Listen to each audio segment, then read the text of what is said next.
Bonjour.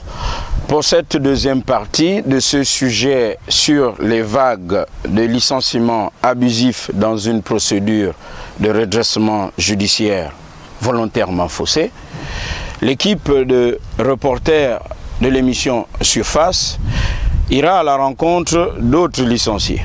Nous parlions d'une vague de licenciements abusifs.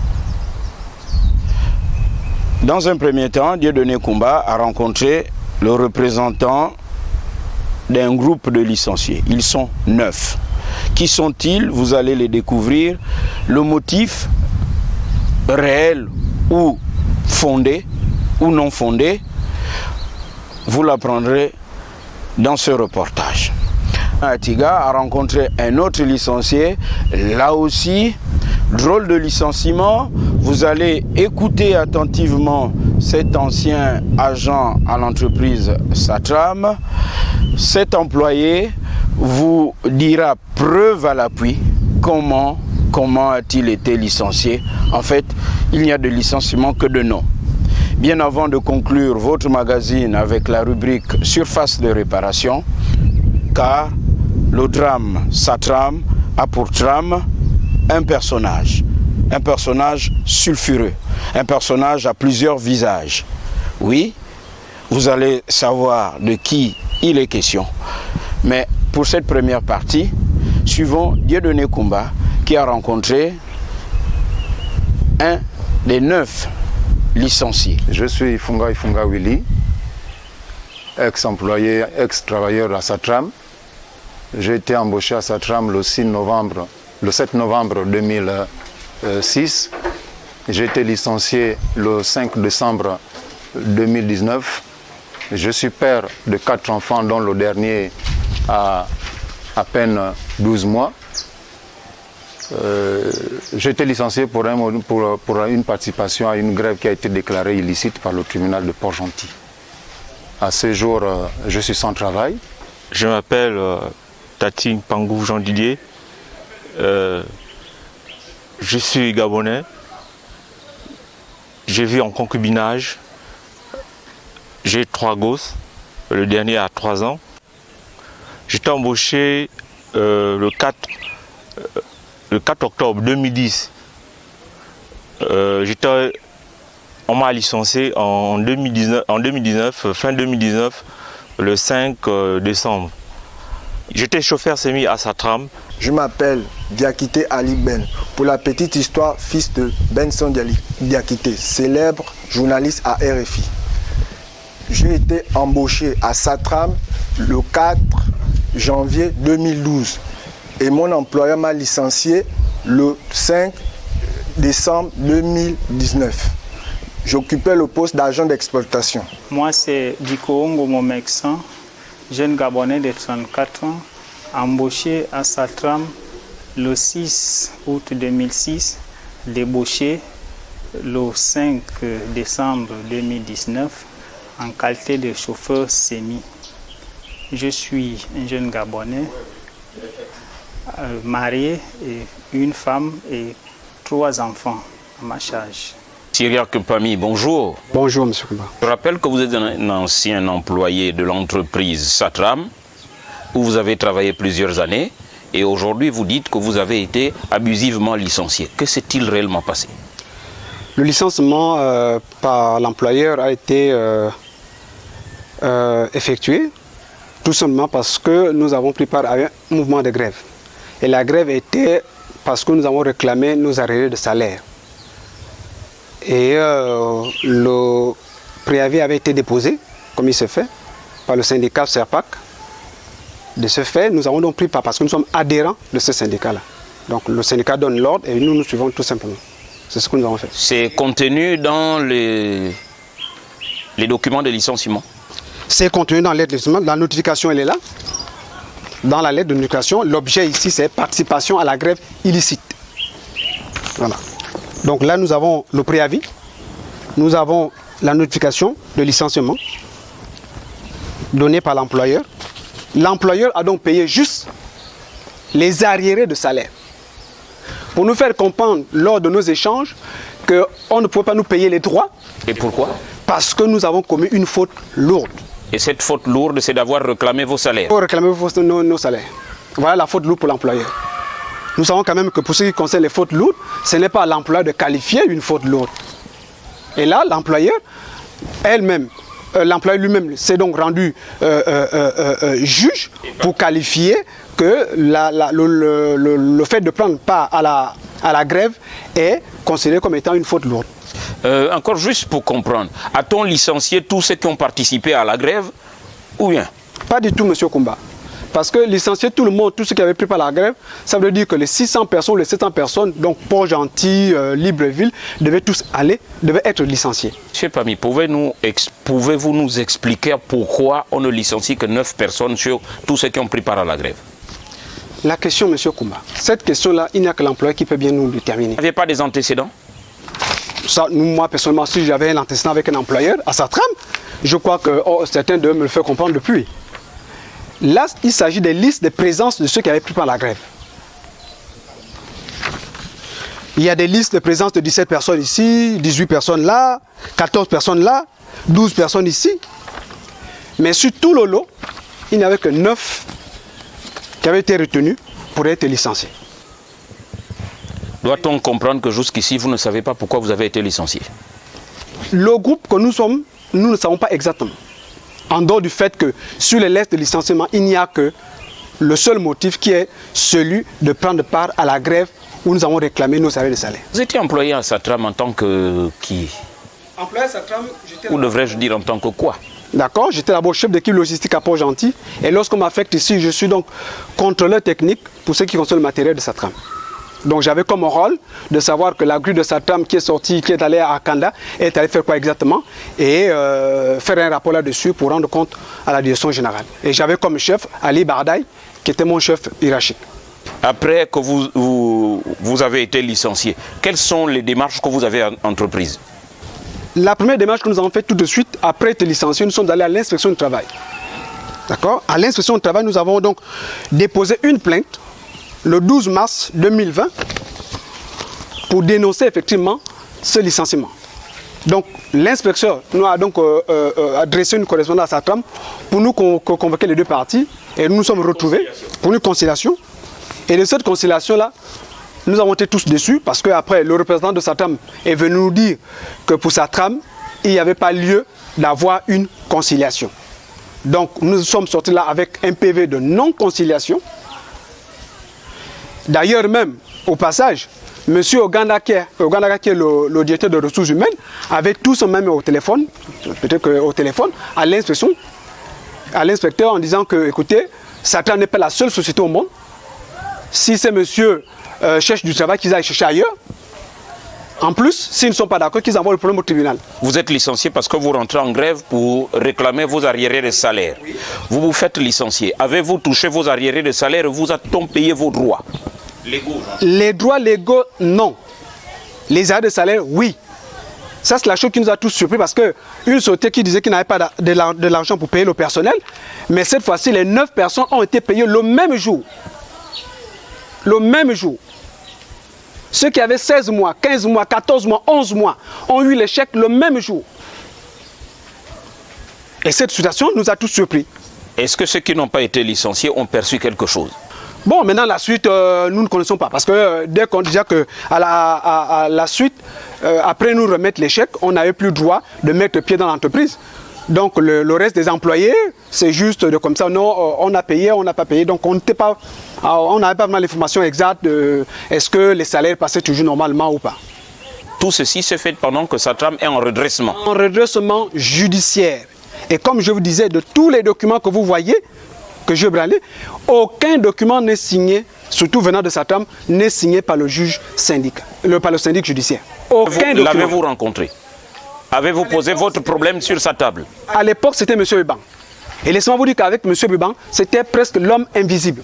On n'avait jamais rencontré, on n'avait jamais appelé au téléphone. Pas parce que nous ne voulions pas, mais parce qu'il était presque introuvable. Parce que pour un cas de licenciement quand même, pour une société qui est en redressement judiciaire, je crois que ce monsieur devait au moins se prononcer. La seule chose qu'il a faite, c'était de signer sur les chèques. Il a quand même signé sur les chèques. Mais signer sur le certificat de travail, certificat sur la licence, il n'a jamais fait. Et ça nous a surpris tous pour nous souhaiter que, je répète encore, que Satram est sous redressement judiciaire depuis le mois de février 2018. Ça va peut-être être notre porte de sortie. Qu'est-ce que vous envisagez faire aujourd'hui? Ce que nous voulons faire aujourd'hui, s'il y a une action, c'est de faire comprendre à Satram que le licenciement ou encore le motif sur lequel il s'est appuyé pour nous licencier n'est pas valable. Parce que si c'est ce motif-là qu'ils ont, il est lieu donc de licencier, il est mieux donc de licencier tout le reste du personnel.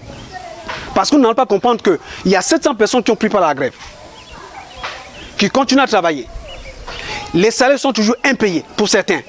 Et que pour nous, on trouve là une raison pour le mettre dehors. Est-ce vous qui devrez le signifier à Satram ou l'inspection du travail? Nous le disons surtout au tribunal du travail. Surtout au président du tribunal du travail. Parce que le dossier est actuellement entre ses mains.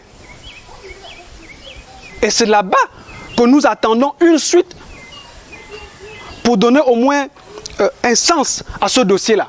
Ou encore peut-être que le tribunal du travail peut peut-être interpeller la direction de Satram pour comprendre le motif réel qui nous a mené au licenciement. Parce que s'il n'y a que celui-là ne tient pas debout. Monsieur Pami, sur ce, je vous dis merci. Merci, monsieur Pouna. Ces 9 Gabonais licenciés représentent 9 familles gabonaises. Ils sont désormais assis à la maison et à agrandir le cercle de ce qu'on appelle les Gabonais économiquement faibles. Que vont-ils devenir? Quel est l'horizon? L'horizon semble obstrué. Pour la plupart, ce sont des jeunes, comme vous l'avez constaté. Un clin d'œil à ce fils d'un confrère, Benson Diakité, à qui nous faisons un clin d'œil.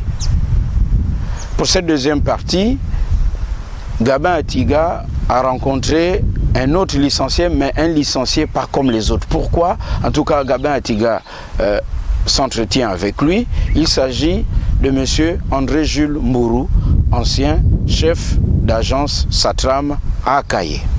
Que s'est-il passé et quel est le fond de l'histoire? Preuve à l'appui, M. André-Jules Mourou est au micro de Gabin Atiga. Suivons-le et juste après, nous allons faire un point. André-Jules Mourou, bonjour. Bonsoir, M. Atiga. Vous êtes un licencié de la société Satram, installé à Libreville, à Port-Gentil, un peu partout. Mais vous êtes un licencié pas comme les autres. Pourquoi votre licenciement est-il particulier? Alors, comme tout employé, vous avez travaillé plus de 2 ans ou 3 ans, vous avez besoin d'un repos. Alors, je vais adresser une correspondance de manière officielle. Donc, on a une procédure interne quand on demande les congés. Au 24 juillet 2018, je vais recevoir ce courrier venant de Satram qui va m'indiquer ma date de congé et la date de retour. Je peux le voir? Oui, vous pouvez la voir. Elle est là. Ils ont le plaisir de vous octroyer vos droits de congé. Oui.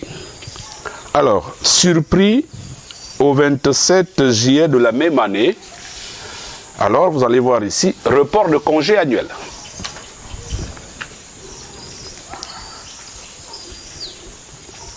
Votre congé est reporté.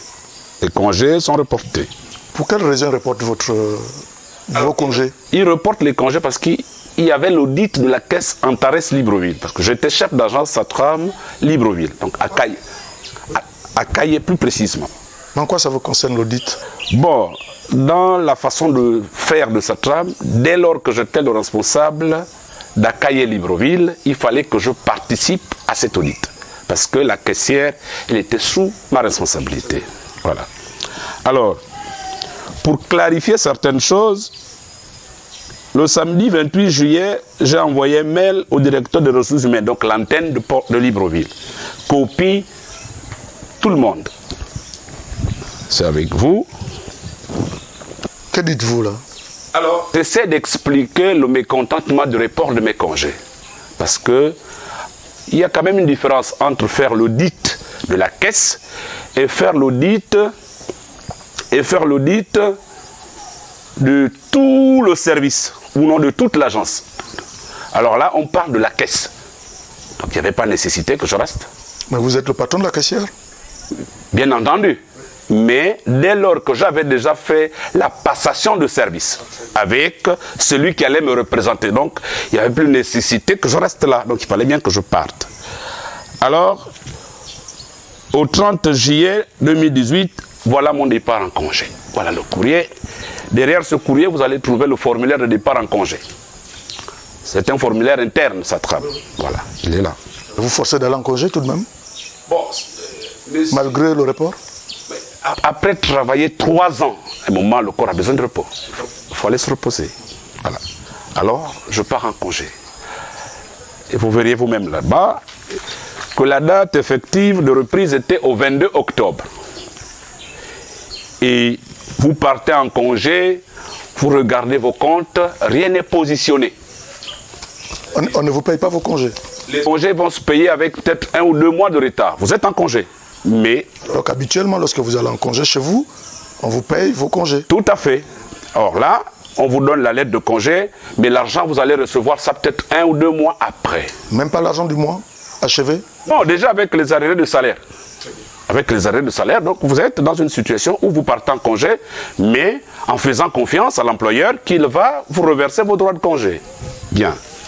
Alors, je pars en congé. Derrière moi, j'ai un véhicule de fonction, immatriculé AT 229 AA. N'ayant pas encore mon argent de congé, j'avais un souci de famille à Port-Gentil. Vous le savez, on est gabonais, on a des familles derrière. Alors je vais partir avec cette voiture, parce que je suis encore en entreprise. Arrivé... Est-ce que vous avez le droit de vous déplacer avec le véhicule, et surtout étant en congé? Alors, monsieur Atiga, vous saviez, c'est parce que c'est des choses qu'on ne peut pas parler sans preuve. Mais chaque directeur, quand il était là, les voitures de fonction, depuis un moment, SATRAM n'entretenait plus ces véhicules. Donc les charges étaient à la charge de l'utilisateur. Surpris, pendant que je suis à Port-Gentil avec cette voiture, le dimanche 2 septembre de la même année, je vais recevoir un coup de fil du chef d'antenne de la police qui va me convoquer pour dire vous n'aviez pas le droit de venir ici avec une voiture de la société, tout ça. Je n'ai pas voulu tirer en longueur, j'ai rendu leur véhicule. Ok, je me suis débrouillé pour entrer. Donc, pour comprendre plus ou moins pourquoi... Alors, il vous convoque au téléphone ou avec un document? Non, monsieur Atiga. Monsieur Atiga, c'est un coup de fil. Je suis même à côté de ma mère qui m'a porté 9 mois. Dieu merci, elle pouvait me tomber. Parce que quand on dit la police, ça fait peur. Est-ce que je suis recherché? Qu'est-ce qui se passe? Alors, quand je vais m'y rendre à la police, le chef d'antenne me dira qu'il a été saisi par la direction. Je lui dirai, la direction, c'est quand même vague. La direction, c'est qui? Il va me dire, restez là, vous allez voir. Alors, je vais patienter. C'est un conseiller du DG, un certain Séverin Pambo, qui va se présenter avec un courrier qui lui donne mandat de retirer les véhicules à certaines personnes. Je dis, cher frère, c'est bien dit certaines personnes. Moi, je suis encore employé. Et c'est de là où je vais comprendre, par le canal de ces derniers, que je ne faisais plus partie des effectifs. Comment ça? Seul lui qui connaît. Alors que vous êtes en congé? Alors, je suis en congé. Alors, pour mieux cerner la conversation, je vais envoyer une sommation interpellative à ce dernier. Voilà le document, pour que je comprenne un peu mieux la chose. Par voie d'huissier? Par voie d'huissier. Alors, c'est resté lettre morte, comme tout bon employé, j'entends la date effective de reprise de travail. Alors, je vais arriver au 22 octobre, au matin, à SATRAM au 22, parce que c'est là-bas où il y a l'antenne de la direction des ressources humaines, pour récupérer, parce que SATRAM, il faut le préciser, toute cette période, nous sommes en redressement judiciaire. Et justement, vous êtes en redressement judiciaire, vous avez tous ces soucis. Où est passé le syndic judiciaire? Alors, monsieur Atiga, vous êtes bien placé en tant que journaliste investigateur de rechercher quand même. Parce que moi, je dis ici devant vous, je ne connais pas monsieur Biban. J'ai connu... Celui, le syndic judiciaire? C'est celui qui a remplacé Maître Edo. Parce que quand Maître Edo a été nommé le 21 février 2018, il a fait le tour du propriétaire. C'est qui le syndic judiciaire actuellement, au moment où vous prenez vos congés, au moment où vous aviez tous ces problèmes? C'était qui? C'était Biban. C'était Biban. Alors lui... Était-il informé de tout ça? Je ne pense pas. Du report de vos congés, de la récupération du véhicule qui vous était alloué? Il n'était pas au courant. Il ne faut pas que je dise ici que M. Biban était au courant. Il n'était pas au courant. Toutes ces choses-là, ce sont les dirigeants de Satram actuels qui le font. Quand j'arrive de mes congés, je vais recevoir un courrier d'affectation où on me demande de partir à Port-Gentil comme superviseur de moyens généraux. Donc on enlève le chef d'agence pour superviseur de moyens généraux. Ah, j'ai dit non. C'est une promotion, non? Non, monsieur Atiga, avec votre permission. Une promotion, c'est quand même partir comme ça. Mais faire comme ça, c'est la descente. C'est comme si on vous dit partir de la terminale pour la 6e. Là, il n'y a pas promotion. Alors, comme l'administration vous le dit, il faut avoir des preuves. J'ai écrit plusieurs courriers qui sont restés sans succès. Il fallait, pour avoir la preuve, les envoyer par voie d'huissier. Pour avoir la preuve. Mais pourquoi à chaque fois vous passez par les huissiers de justice? Pourquoi? Atiga, vous êtes en entreprise, vous écrivez à votre patron, pourquoi vous devrez passer par un huissier de justice? C'est le comportement des dirigeants de Satram. Je ne suis pas le seul à le témoigner. Si vous faites bien de recherche, vous allez entendre. Satram, même le directeur général ne communique pas. Il communique avec un certain groupe qui parle avec lui la même langue. Excusez-moi de le dire, parce qu'en entreprise, un manager a le sens de l'écoute. Mais celui-là, désolé. Pendant que je suis en congé, le directeur général se permet, c'est sa société, il est libre d'organiser, de casser mon bureau. Voilà le constat d'huissier. Casser votre bureau? Oui. Pendant que j'étais en congé. Que recherche-t-il? Que cherche-t-il? Celui qui connaît. Parce que pour lui, il devrait mettre, ils avaient recruté un blanc à la place maintenant, pour occuper le poste. Gilbert Las. Donc c'est Gilbert Las qui vous remplace? Ils n'ont pas attendu votre retour de congé? Ils n'ont pas attendu mon retour. Voilà.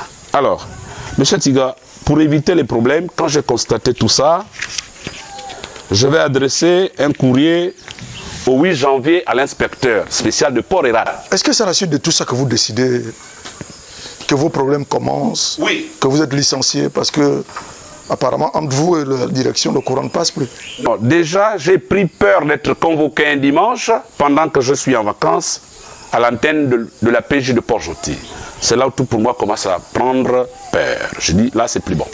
Aussi, vous aviez un courrier ici adressé à Madame le président du tribunal de Port-Gentil. Quelle est la réponse du président du tribunal? Lettre morte, sans suite.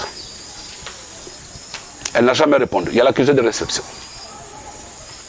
Le jour où on se retrouve à l'inspection de travail, M. Tiga, voilà ce que Satram amène déjà, une proposition. Donc ils étaient déjà... C'est un bulletin de salaire, ça? Oui, ils avaient amené ça comme proposition. C'est le document qui est venu avec Satram. Votre future paye, c'est celle-là? Non, ça c'était la proposition. Quand on s'est retrouvé à l'inspection de travail. Oui, je dis, c'est un bulletin de salaire. Un bulletin de salaire. Pas de proposition?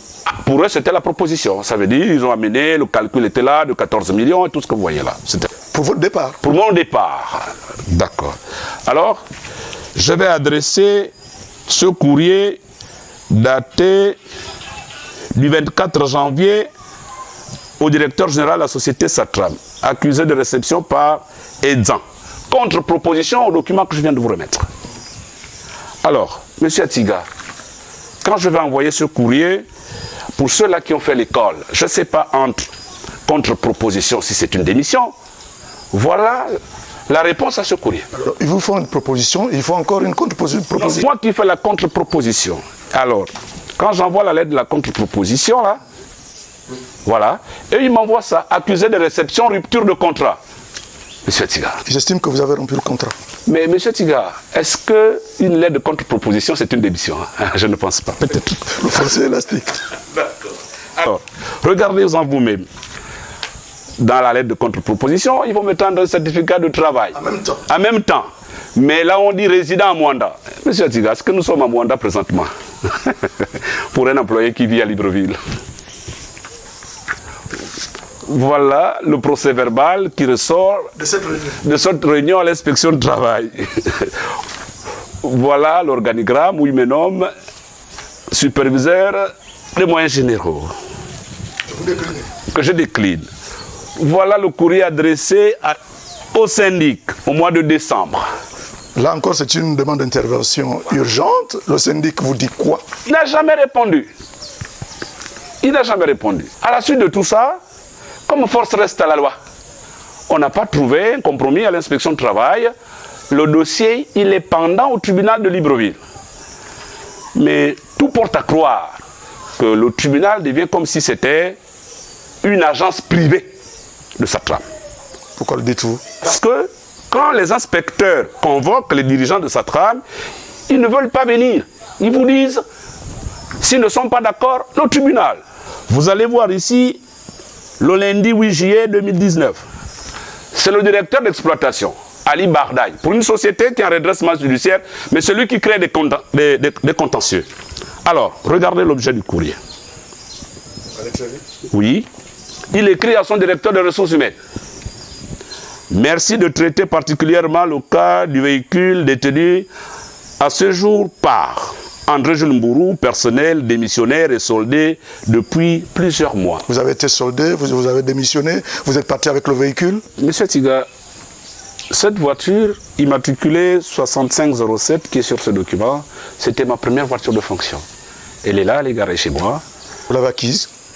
Alors, je vais vous expliquer pourquoi elle est garée. Satram détient mes effets chez eux, parce que ce courrier m'a valu toute une journée. À la DGR de Libreville, j'ai expliqué que je n'étais pas un voleur d'un véhicule. Satram avait cassé mon bureau, ils ont mes effets, je détiens leur véhicule, j'ai mis mon argent dedans et j'ai adressé un courrier au syndic. Au moment donné, quand vous allez solder mon argent, vous me rendez mes effets, on fait un état avec les huissiers, vous venez récupérer votre épave. On vous doit vos droits légaux? La prime transactionnelle?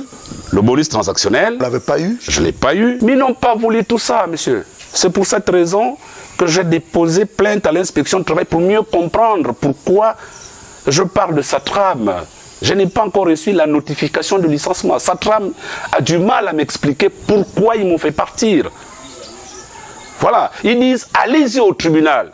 Tout à croire que ça devient une agence privée des dirigeants de Satram. Parce qu'ils savent que si on arrive là-bas, renvoi. Et, monsieur Tiga, nous sommes de pères de famille, on a de la famille derrière. L'école des enfants, la santé des parents. Il y a beaucoup de choses qui vont avec. Nourrir la petite famille, les décès. Il n'y a pas longtemps, j'ai perdu mon frère. Impossible de m'y rendre. Je ne travaille plus. Vraiment, ça fait mal, monsieur Tiga. Ça fait mal d'être traité comme ça. Force reste à la loi. Ils trouveront le juste milieu entre Satram et moi. Monsieur Mbourou, nous vous disons bonne chance. C'est moi qui vous remercie, monsieur. Bien avant de faire le point de la situation, revenons tout de même sur ces images d'archives. Nous étions au mois de mai 2019.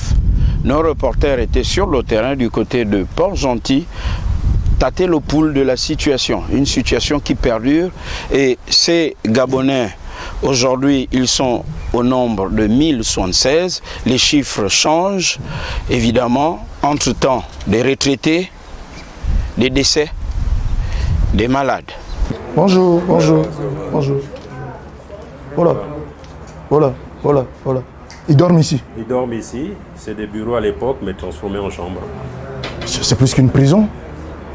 Combien sont-ils ici, là-dedans? De vous-même. Il y a près de 13 familles ici. Quand on parle de familles... 13 personnes ou 13 familles? 13 familles. Il y a d'autres qui reviennent de Port-Gentil, qui sont venus effectivement pour s'enquérir de la situation. La cuisine, vous la faites ici? La cuisine, ils le font ici. Il y a des chambres, il y a d'autres chambres qui sont occupées, il y a des bureaux qui sont là-bas, qui sont aussi occupés par les collègues. Donc, tout est sur place. On peut regarder. On a même une situation de maladie. Parce qu'il ne peut pas se soigner, il est obligé de prendre des médicaments de fortune. Nous sommes ici au siège EGCA à Port-Gentil. Après nos premiers reportages à Libreville, on découvre qu'ici à Port-Gentil, EGCA a une autre entreprise dans l'entreprise. Cette entreprise, c'est Aluver. Cette entreprise Aluver qui fait dans la vitrerie et qui ferait également, d'après les informations que j'ai eues ici et là dans la ville, qui ferait également dans le bois. Mais nous pouvons nous poser cette question, nous pouvons nous poser ces questions. Où va l'argent engrangé sur ces marchés, sur la vitrerie, sur le bois? Est-ce que ces agents qui travaillent ici sont-ils déclarés à la CNSS? Là sont toutes les questions que nous pouvons nous poser. Autre question, qui a menacé les agents au moment où nous nous apprêtions à avoir un entretien avec eux? Bonjour Monsieur Boussamba. Bonjour Monsieur Koumba. Nous sommes ici au siège de Satram et GCA, c'est cela? En effet, c'est le siège social de Satram et GCA. Et alors, que font tous ces gens-là? Ben, ce sont des employés qui squattent ici parce que... Squatter, oui. Après plusieurs mois d'impayés et le manque de salaire, certains sont inscrits dans une liste de départ volontaire. Vous voulez dire qu'ils habitent là? Oui, qu'ils habitent là, oui. On peut aller voir ça ensemble? Je peux vous montrer tout de suite. Ok. Commencé dès le décès du président directeur général, M. Lassène, et M. Hadj. C'était les deux co-directeurs, hein, c'est les deux fondateurs. Dès qu'ils ont décédé, tous les deux, la cacophonie a commencé parce qu'il y a eu un premier directeur général qui a commencé à ne plus diriger son entreprise depuis ici et qui est allé habiter Libreville avec tout le directoire. Là, il devenait pratiquement incompréhensible et ça devenait impossible parce que les employés ne savaient pas à qui s'adresser désormais, même quand vous avez une réclamation ou quoi que ce soit, ou un décès ou un cas de maladie. Mais vous avez quand même continué à travailler? Les gens ont continué à travailler dans la persévérance parce qu'ils étaient persuadés qu'après, la plupart d'entre ici, le minimum de la durée de chacun de 10 ans. Sinon, c'est plus. Nous allons faire le point après ces deux reportages. L'entreprise Satram ne répond pas au courrier. Comme vous l'avez compris lors du précédent numéro, l'un des délégués du personnel licencié et l'avait suffisamment dit, la patate chaude entre l'inspection provinciale du travail et la direction des ressources humaines de l'entreprise Satram qui dit n'avoir jamais reçu de correspondance. La preuve est ici, entre nos mains. C'est justement ce procès verbal de carence sur votre écran, comme vous pouvez le voir. Il s'agit d'un procès verbal de carence de réception. C'est quoi un procès verbal de carence de réception? Maître Valère Moussadji, Roger Valère Moussadji, a été désigné par la loi et en conformité avec les textes. Nous sommes dans une procédure collective. La Bible, comme nous le disions tantôt, c'est l'acte uniforme OHADA. Donc Roger Valère Moussadji est connu comme syndic. Lorsqu'il arrive, il doit commencer son travail. Et pour cela, il adresse une correspondance à la direction générale de Satram parce que le syndic doit faire le tour du propriétaire. Parmi ces éléments, il doit savoir combien sont-ils, quel est l'état des comptes, comment se porte l'entreprise en émo. Maître Moussadji va déposer correspondance auprès de la direction générale de Satram. La direction générale de Satram ne répondra pas. C'est le même scénario que vous avez écouté lors du précédent numéro avec les délégués du personnel qui ont été licenciés et l'inspecteur du travail de la province de Logoué-Maritime que nous avons joint au téléphone. En tout cas, nous reviendrons sur ce sujet parce qu'il a accepté de parler, qui avait bien entendu contacté la direction des ressources humaines de Satram. Mais la direction des ressources humaines de Satram, comme à son habitude, dira qu'elle n'a pas reçu de correspondance, alléguant le fait qu'il n'y a pas l'estampille accusée de réception. Pas d'accusé de réception, la direction des ressources humaines de Satram, c'est que par la suite, cette absence pourrait être préjudiciable à ceux qui vont quitter le bateau. Au refus catégorique et manifeste de la direction générale de Satram, l'huissier, Maître Guiver Moli Pongui, va produire ce document que vous voyez, qui s'appelle procès verbal de carence de réception. On peut lire quelques lignes. L'an 2020 et le 23 avril à 10 heures précises, à notre étude 6 derrière le palais de justice, à côté de la maison de l'avocat, nous vous épargnons de ces détails concernant l'adressage. Qu'en date du 9 avril 2020, le collaborateur du requérant se présentait à la direction des sociétés Satram SA et EGCA SA pour y déposer les correspondances adressées au directeur général dans l'optique de lui fournir les documents et informations relatifs à l'organisation des sociétés et au redressement judiciaire, mais contre toute attente, la secrétaire de celui-ci a refusé de les réceptionner. C'est écrit noir sur blanc. Mais lorsque nous parcourons ce procès verbal de carence de réception, vous comprenez qu'il y a d'autres détails. La direction générale de Satram, M. Saïd Znaki, le directeur général que vous découvrez sur cette photo, refuse. Mais pourquoi Saïd Znaki, le directeur général de Satram, refuse que le médecin qui doit soigner le malade de l'entreprise dont il est le directeur général, refuse-t-il de donner les informations, le bulletin, le carnet de santé, et dans lequel il y a les différents diagnostics qui ont conduit le malade à être hospitalisé. Évidemment, pour établir une ordonnance, l'ordonnance du médecin, prenons ce schéma, en l'espèce le syndic judiciaire, il va bien falloir que le médecin sache de quoi souffre réellement le malade Satram. Nous avons quelques éléments de réponse. Il y en a plusieurs, et même par milliers. Parmi ces éléments de réponse, il y a que l'acte uniforme OHADA est clair là-dessus. Cet article 4.22, donc de l'acte uniforme OHADA, qui dit « Chaque État partie peut prévoir que l'autorité ou la juridiction compétente désigne là ou les banques auprès desquelles les syndics ont l'obligation d'ouvrir un compte spécial aux fins d'y domicilier les opérations afférentes aux procédures de redressement judiciaire et de liquidation des biens, sauf autorisation du juge commissaire en cas de complexité de la procédure collective. Il est ouvert un seul compte spécial pour chaque procédure collective distincte. » Article 4.23, il est dit « Les produits financiers générés par le ou les comptes de chaque débiteur sont utilisés selon le cas au sauvetage de l'entreprise ou au paiement des créanciers sous le contrôle du juge commissaire. » Mais vous allez comprendre la supercherie. Le directeur général de Satram, M. Saïd Znaki, ne veut pas donner les documents que demande et tels que le prévoit la loi, le syndic judiciaire, pour commencer son travail, pour la simple raison que M. Saïd Znaki est co-signataire de ce compte. Or, comme vous venez de l'entendre, l'acte uniforme OHADA est clair, il n'y a pas de co-signataire. Comme vous le voyez, nous avons trouvé l'une des pièces compromettantes à la direction générale de Satram, et ce pourquoi aujourd'hui, depuis le mardi 18 août 2020, ils ont été présentés devant le procureur de la République et sont poursuivis pour abus de biens sociaux. Ils sont en liberté provisoire. Mais là aussi, un couac. Comment ces hommes sont-ils poursuivis et exercent-ils encore au sein de la direction générale de Satram lorsqu'ils maîtrisent les moyens et les outils qui les condamnent?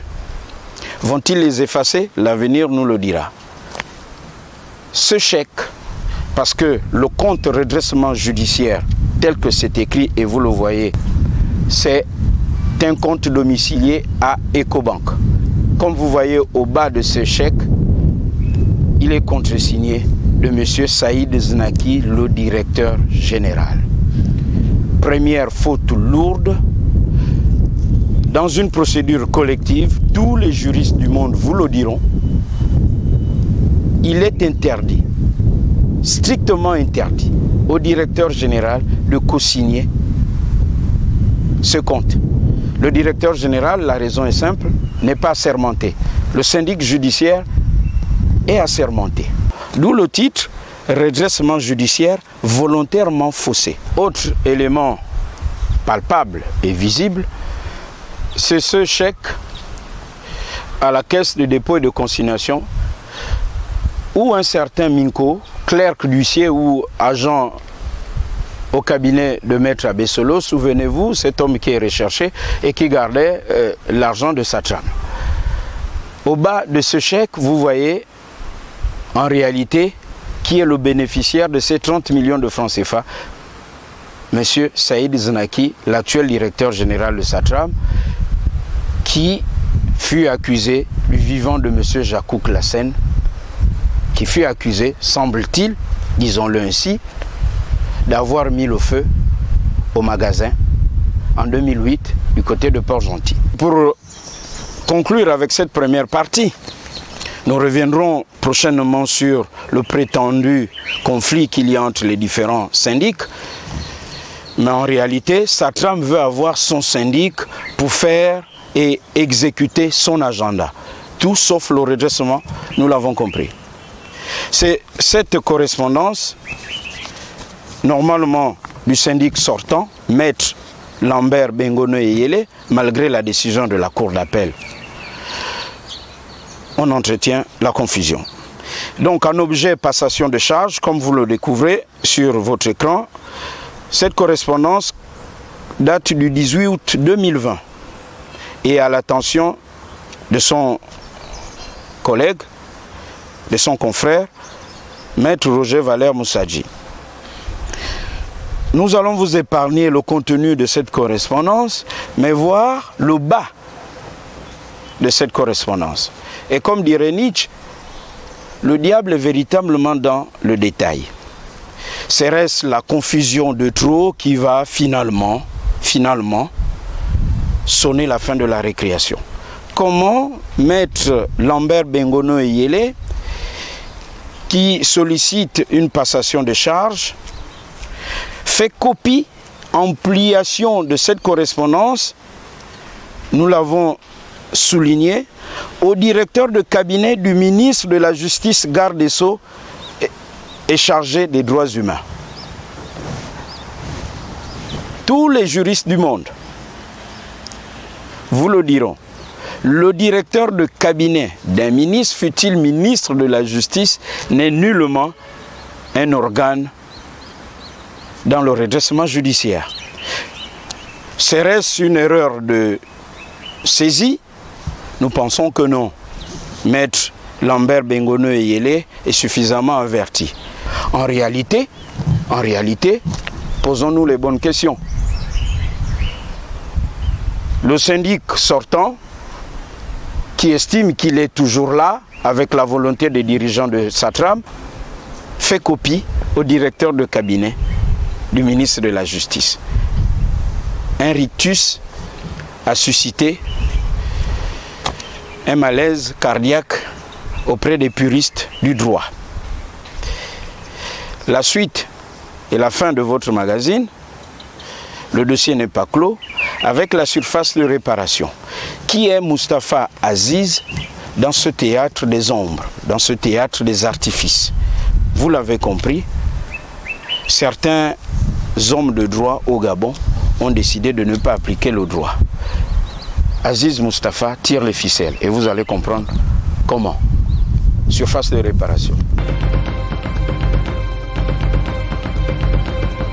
La trame du drame Satram, Moustapha Aziz et ou Moustapha Bizuit.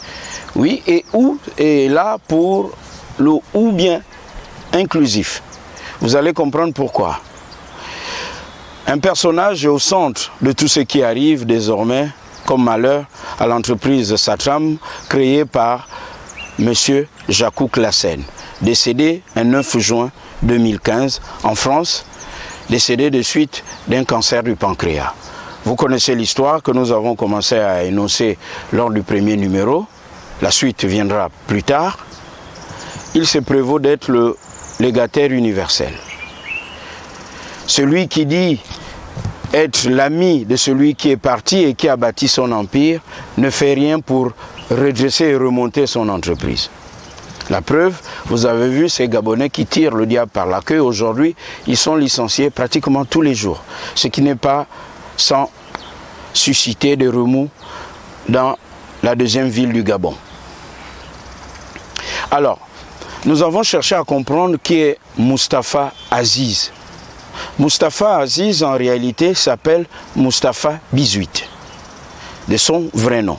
Et l'acte de naissance numéro 368/1962 indique qu'il est né le 1er janvier 1950 à Taroudan, au Maroc. Moustapha Aziz se fait-il appeler aujourd'hui? En réalité, disais-je, s'appelle Moustapha Bizuit.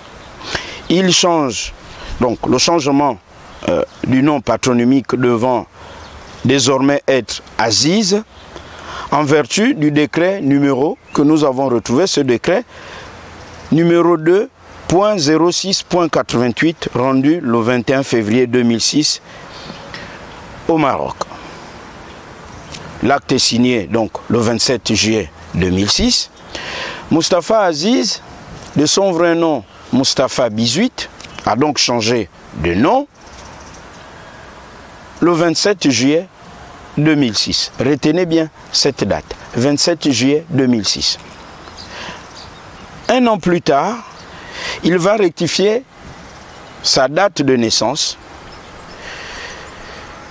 Il devra être désormais mentionné dans ses documents qu'il est né le 3 janvier 1942.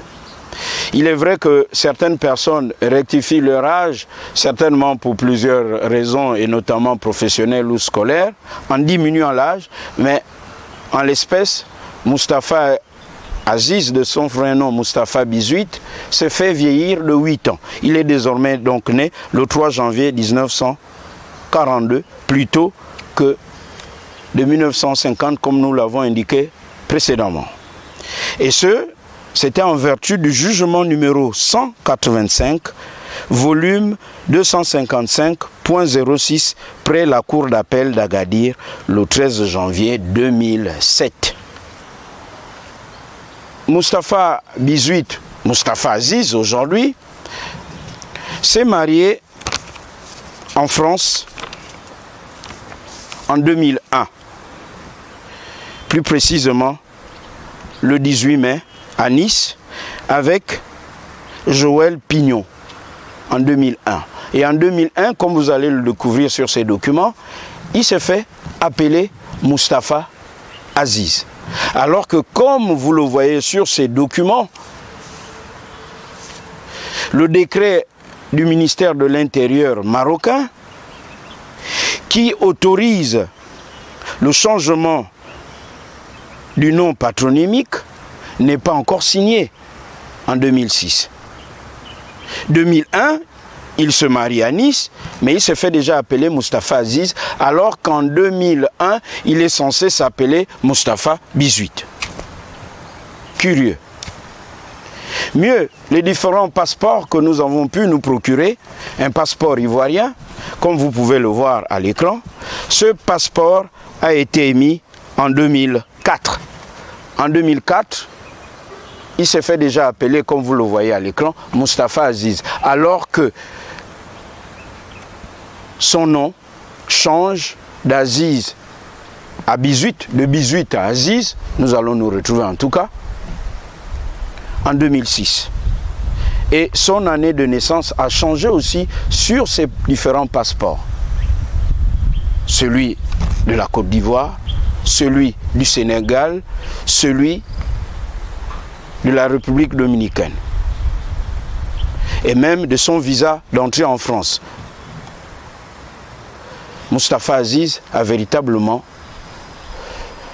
floué la justice marocaine. Comment expliquer que le changement de nom intervient en 2006, celui de la date de naissance en 2007, lorsqu'il se marie en 2001, il a déjà l'identité et la date de naissance qu'il va solliciter 6 ans, 5 ans et 6 ans plus tard. Aucun expert ne pourrait vous l'expliquer si ce n'est ceux qui font dans le faux et usage de faux, comme ce mandat d'Amené qui date de 2016. Mustapha Aziz fait l'objet d'un mandat amené. Mustapha Aziz et son fils. Mustapha Aziz n'a plus jamais remis les pieds en République gabonaise.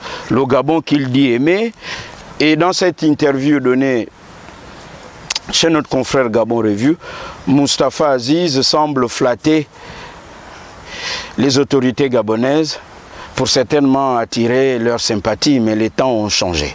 Les temps ont véritablement changé et celui qui gère le Gabon a changé de paradigme. Mustapha Aziz et ses complices ont voulu faire croire que sa trame est une affaire purement marocaine. Faux. Satram est une entreprise de droit gabonais. Mustapha Aziz et ses complices dans ce théâtre des ombres ont voulu faire croire qu'évoquer le problème de Satram, c'est s'attirer des foudres d'une incidence diplomatique. Faux. Ni le président de la République gabonaise Ali Bongo Ondimba, frère et toute la planète le sait, de Sa Majesté le roi Mohamed VI du Maroc, ne sont impliqués dans cette affaire. Mais Mustapha Aziz et ses complices veulent faire croire que c'est une affaire entre le Maroc et le Gabon. Faux. Et aux dernières nouvelles, nous apprenons que Draport, cette entreprise de dragage établie au Maroc, mais qui a été acheté du vivant de M. Jacou Classen, est aujourd'hui en difficulté et serait prêt à licencier près de 250 personnes. L'entreprise aujourd'hui se voit la licence refusée. À la manœuvre et à la gestion de cette entreprise, un certain Mustapha Aziz, en fait de son vrai nom, Mustapha Bizuit. En réalité, nous avons trouvé, et nous terminons par là, puisqu'il a dit qu'il a géré un groupe de presse. Mustapha Aziz a été rédacteur en chef du journal Al-Fala, comme vous allez le voir à votre écran, organe de l'Union marocaine de l'agriculture durant la période du 11 décembre 1970 au 2 mars 1973. C'est une mission noble que de faire des reportages et des articles sur l'agriculture. Mais Mustapha Aziz ne laboure pas que le sol. Il laboure autre chose. Des intrigues, oui, des intrigues, et qui laissent plusieurs questions en suspens. Pourquoi s'évertue-t-il coûte que coûte à changer d'identité? Qu'est-ce qui se cache derrière le nom de Mustapha Bizuit? Il appartient aux autorités gabonaises au moment où le discours sur la relance économique manque de visibilité par ces Gabonais de plus en plus licenciés et cette fronde de plus en plus visible à Port-Gentil, réputée être ville frondeuse. Et cette fuite des capitaux, plein d'argent, rentre et sort à Satram. La comptabilité est désarçonnée. Ceci devrait justement donner des pistes de réflexion et pourquoi pas au Parlement gabonais, pendant le jeu de questions-réponses au gouvernement, d'interpeller le ministre du Travail et celui de la Justice gabonaise sur le dossier Satram. La question est posée, qui est réellement Mustapha Bizuit, celui qui gère hors du Gabon l'entreprise Satram? Satram, une véritable poudrière. La suite lors de nos prochains numéros. Bonsoir.